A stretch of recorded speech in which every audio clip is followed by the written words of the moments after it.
اس آیات کا ترجمہ: اور جب ان سے کہا جاتا ہے کہ زمین میں فساد نہ کرو تو جواب دیتے ہیں کہ ہم صرف اصلاح کرنے والے ہیں۔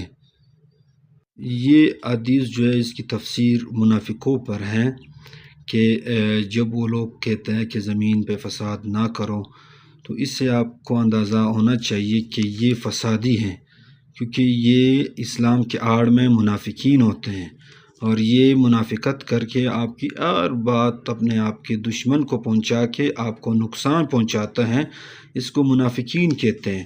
تو جواب دیتے ہیں کہ ہم صرف اصلاح کرنے والے ہیں۔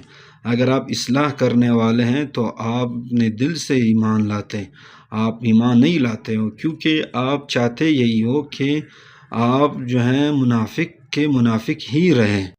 اس آیات کی ترجمہ: خبردار ہوں، یقیناً یہی لوگ فساد کرنے والے ہیں، شعور سمجھ نہیں رکھتے ہیں۔ اس سے صاف واضح یہی ہوتا ہے کہ خبردار کیا ہے۔ قرآن نے بھی ہمیں اس طرح فسادیوں سے خبردار کیا ہے کہ خبردار رہیں کہ آپ جو ہیں ان کی باتوں میں، ان کے لفظوں میں نہ آئیں۔ اس آیات کی تفسیر بھی منافقین کے چند علامات ہیں، کیونکہ اس میں ہمیں اللہ تعالیٰ نے خبردار خود کیا ہے۔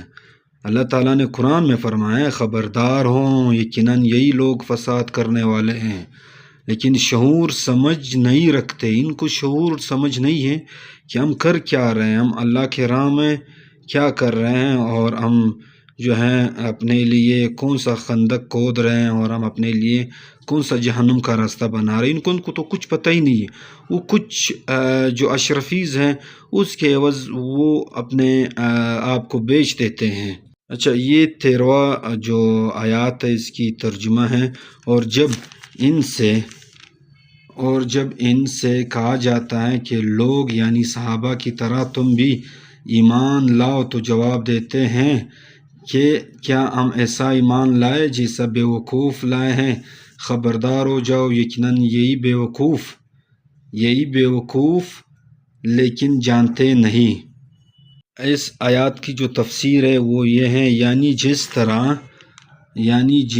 جس طرح تمہاری قوم کے دوسرے لوگ سچائی اور خلوص کے ساتھ مسلمان ہوئے، اور اسی طرح تم بھی اگر اسلام قبول کرتے ہوں تو ایمانداری کے ساتھ، سچے دل کے ساتھ ایمان قبول کرو۔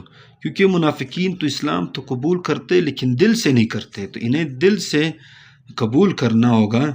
اور اپنے نزدیک ان لوگوں کو بیوقوف سمجھتے تھے جو سچائی کے ساتھ اسلام قبول کر کے اپنے آپ کو تکلیفوں، مشقتوں اور خطرناک خطرات میں مبتلا کر رہے تھے۔ ان کے رائے میں یہ سراسر احمقانہ فعل تھا۔